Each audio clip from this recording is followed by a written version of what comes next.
Hello guys, तो आज हम बात करने वाले हैं रणथंभौर के चौहानों के बारे में। तो चलिए स्टार्ट करते हैं। रणथंभौर के चौहान।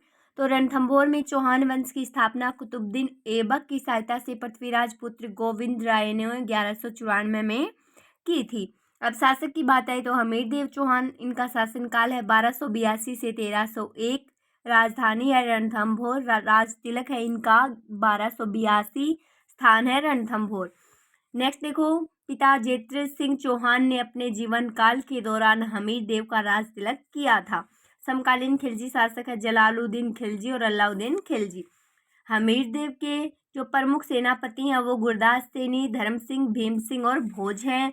अलाउद्दीन खिलजी के प्रमुख सेनापति उल्गू खां, नुसरत खां, किब्रहू, मीर मोहम्मद शाह और अल्प खां। अब बात करते हैं जलालुद्दीन वर्सेस हमीर की। तो जलालुद्दीन ने सर्वप्रथम रणथंभौर पर 1290 को आक्रमण किया। इस आक्रमण में हमीर का सेनापति गुरदास सैनी मारा जाता है। जलालुद्दीन खिलजी रणथंभौर को जीत नहीं पाता। जलालुद्दीन का फिर दूसरा आक्रमण होता है 1291 में।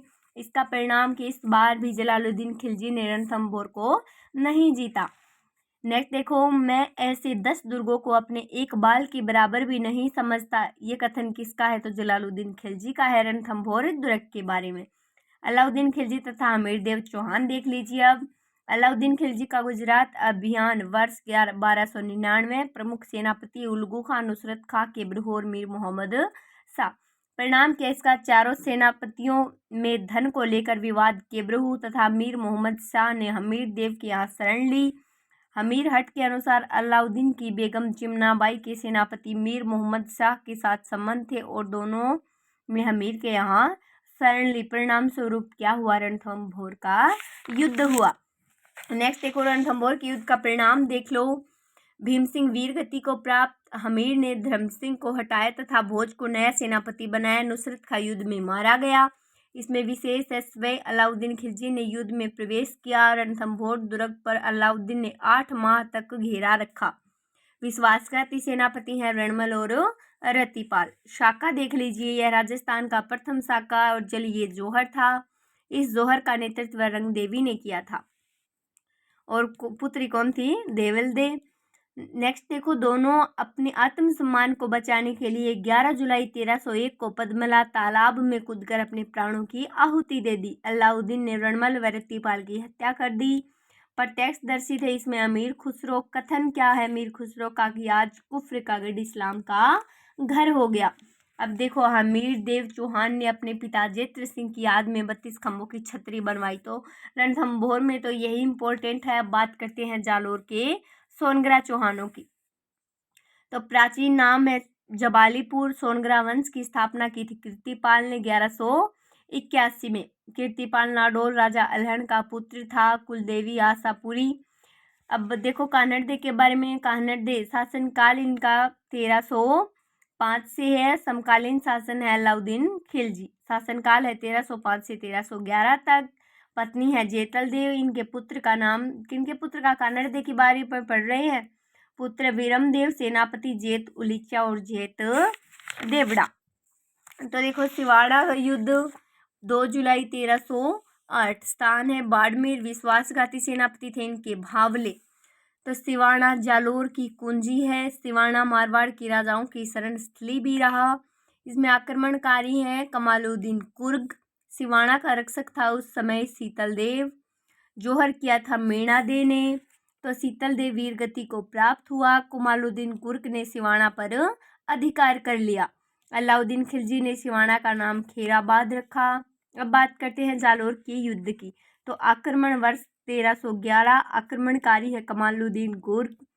जालोर सेना का नेतृत्व जेत उलीचा और जेत देवड़ा ने किया। केसरिया हुआ इसमें कान्हड़ देव और वीरम देव ने किया। जौहर है जेतल देवी ने किया। इसमें विश्वासघाती सेनापति है बीका दहिया। पत्नी छत्रिया ने दहिया की क्या कर दी थी? हत्या कर दी थी। फिरोजा ने वीरमदेव के सर का दिल्ली में अंतिम संस्कार करवाया और यमुना नदी में कूदकर अपनी हत्या कर ली। विशेष देखो, इसमें अलाउद्दीन ने जालोर का बाद जो नाम है बाद में क्या रख दिया? जलालाबाद रखा। अलाउद्दीन ने दुर्ग में फिरोजा का मकबरा बनवाया। अलाउद्दीन खिलजी ने दुर्ग में एक तोप रखवाई जिसे तोप मस्जिद के बारे में जाना जाता है। अब बात करते हैं नाडोल के चौहानों की। तो इसमें थोड़ी सी लाइन है। स्थान तो है पाली, संस्थापक लक्ष्मण सिंह, वर्ष 960 ईस्वी, कुलदेवी है इनकी आशापुरा या महोदरी माता। तो 1205 में नाडोल के चौहान जालोर के चौहानों में मिल जाते हैं। अब बात करते हैं सिरोही के देवड़ा चौहानों की। तो सिरोही का प्राचीन नाम है अर्बुद प्रदेश, प्राचीन राजधानी है चंद्रावती, संस्थापक है लुम्बा देवड़ा। नेक्स्ट देखो, तो शिवभान ने 1405 को शिवपुरी की स्थापना की। सहसमल 1425 में क्या की? सिरोही की स्थापना की। कर्नल जेम्स टोड ने शिवपुरी की संज्ञा दी थी। लाखा ने सिरोही में कालिका माता का मंदिर बनवाया। उदयभान सिरोही में अंतिम राजा था। अब बात करते हैं बूंदी के हाड़ा चौहानों के बारे में पढ़ते हैं। तो बूंदी का प्राचीन नाम वृंदावती। बूंदी का नामकरण बूंदा मीणा ने अपने नाम पर किया। बूंदी में हाड़ा चौहान की स्थापना 1241 में बूंदा सिंह हाड़ा ने बूंदा के पुत्र जेता को हरा कर की। अब बात करते हैं जेत्र सिंह हाड़ा की। तो कोटा नरेश कोटिया भील को 1264 में हराया तथा कोटा पर अधिकार किया। तो जेत्र सिंह हाड़ा ने 1264 को पहली बार राजधानी बनाया। महल है गुलाब महल, कोटा दुर्ग का निर्माण करवाया जेत्र सिंह ने। अब इनमें आता है हम्बाजी हाड़ा। तो मेवाड़ राजा लाखा को हराया था इन्होंने। बरसिंह हाड़ा इम्पोर्टेंट क्यों है? क्योंकि बूंदी में इन्होंने तारागढ़ दुर्ग बनवाया। अब एक और शासक आते हैं नारायण हाड़ा। तो इन्होंने खानवा युद्ध में बाबर के विरुद्ध सांगा की सहायता की। अब आते सूरजमल। तो बूंदी में 1531 को शिकार उत्सव यानी कि अहेरिया उत्सव का आयोजन सूरजमल ने करवाया था। बात करते हैं सुरजन हाड़ा की। तो समकालीन अकबर ने मानसिंह कछावा को 1569 में सुरजन हाड़ा के विरुद्ध भेजा। मानसिंह के कहने पर सुरजन हाड़ा ने अकबर की अधीनता स्वीकार की। अकबर ने सुरजन हाड़ा को राव राजा की उपाधि प्रदान की। Thank you so much guys.